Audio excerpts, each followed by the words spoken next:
मैंने देखा है कि जितने भी गणेश भक्तों को मैं जानता हूँ उनमें एक बहुत प्यारा सा एक चाइल्ड लाइक नेचर होता है, एट द सेम टाइम बुद्धि। हम्म।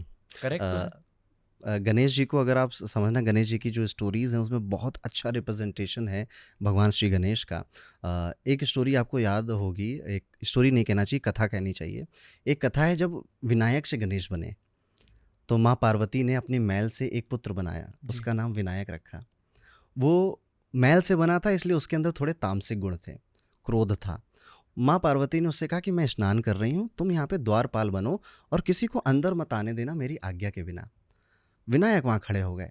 गण आए, भूत प्रेत आए कि शिव जी को थोड़ी मीटिंग करनी है माता के साथ। माता कहाँ है?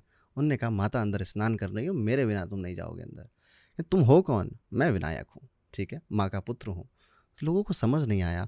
उन्होंने उस बच्चे को हटाने की, उससे लड़ने की भी कोशिश करी, पर विनायक क्योंकि वो शक्ति का अंश थे, उनके सामने कोई टिक नहीं पा रहा था। उसके बाद एंड में भगवान शंकर आते हैं। वो भी कहते हैं कि बालक हट जाओ, तुम हट कर रहे हो, जिद कर रहे हो। वो शंकर जी को भी कुछ नहीं समझते क्योंकि वो तामसिक गुण था विनायक के अंदर। फिर एंड में हम सब जानते हैं कि भगवान शंकर ने अपना त्रिशूल उठाया और विनायक की ओर प्रहार किया। विनायक का गला कट गया। जिस हेड में एरोगेंस भरी थी, तामसिक गुण भरे थे, वो हेड कट गया। फिर माँ पार्वती बाहर आती हैं सब देखते हुए, और माँ पार्वती अपने अवतार में आ जाती हैं कि ये मेरे बेटे को किसने मार दिया, इतनी किसकी हिम्मत हो गई, मैं आदि शक्ति हूँ, मेरे बेटे को मार दिया। तब पता चलता है कि शंकर जी ने ये काम किया। सभी देवी देवता वहाँ प्रकट होते हैं और माँ पार्वती से माफ़ी मांगते हैं, पर माँ पार्वती का गुस्सा शांत नहीं हो रहा था। हाहाकार मच चुका है चारों तरफ। अब एक ही रास्ता है कि विनायक को दोबारा जिंदा करना पड़ेगा।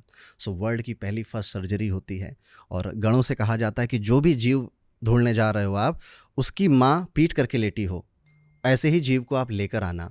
तो जो गण हैं, जो प्रेत हैं, वो जाते हैं और उनको बंदर मिलता है, पर बंदर चिपक के बैठे हुए थे, माँ और बेटे, उससे लेकर नहीं आते वो। फिर हिरण मिलता है, वो भी चिपके हुए बैठे थे। फिर शेर मिलता है, वो भी चिपके हुए बैठे थे। फिर एक हाथनी मिलती है और एक हाथी का बच्चा मिलता है जो पीट करके बैठे हुए थे। तो वो हाथी का मस्तक लेकर आते हैं, तब उस मस्तक की प्लास्टिक सर्जरी होती है और विनायक से गणेश बनते हैं, ठीक है। और सारे देवी देवता उनको ब्लेस करते हैं कि अब आप बुद्धि के देव हैं, आप वो हैं जो तामसिक गुणों से लोगों को दूर हटाएंगे वाह। और सात्विक गुणों के देवता बनेंगे। इसीलिए उनका जो वाहन है मूषक, अगर आप देखोगे चूहा एक ऐसा प्राणी होता है जो टिकता नहीं है। ये हमारा मन है जो टिकता नहीं, इधर उधर भागता रहता है, उसके ऊपर गणेश बैठते हैं। बुद्धि बैठती है मन के ऊपर, तो वो टिकता है। वाह। सो ये गणेश जी का रिप्रेजेंटेशन है इस स्टोरी में। बहुत हमें सीखने को बहुत कुछ मिलता है। और उसके बाद आपको एक कथा याद होगी, जब ये हुआ कि पहले कौन पूजा जाएगा, इसमें सारे देवी देवताओं की होड़ लग गई। तो कार्तिकेय ने कहा मैं पूजा जाऊंगा, मैं सेनापति हूँ पूरे देवताओं का। इंद्र ने कहा मैं तो देवताओं का राजा हूँ। सूर्य ने कहा कि मेरी वजह से संसार चल रहा है। तो सब लोग शंकर जी के पास गए। शंकर जी ने कहा कि एक काम करो, पृथ्वी का चक्कर लगा के जो पहले आ जाएगा वो सबसे बड़ा देवता, उसकी पहले पूजा होगी। सब, कोई मोर से उड़ गया, कोई अपने वाहन से उड़ गया, कोई घोड़ों पर उड़ गया। पर गणेश जी के पास एक छोटा सा मूषक था। उनने कहा कि मैं चूहे से कितना ही भाग जाऊँगा। तो गणेश जी ने कहा कि पिताजी, माताजी, आप ही मेरा संसार हो, आप ही मेरी धरती हो, मैं आप ही का चक्कर लगा रहा हूँ, मैं इस चूहे से बहुत ज़्यादा दूर नहीं जा पाऊँगा। वो भगवान शंकर माँ पार्वती का चक्कर लगाते हैं और चूहे के पद पूरी धरती पे चारों तरफ, जहाँ पे सभी देवी देवता रेस कर रहे थे, उन्हें उसके पद पद दिखते कि चूहा तो यहाँ आया नहीं, इसके पैरों के निशान कैसे आ गए।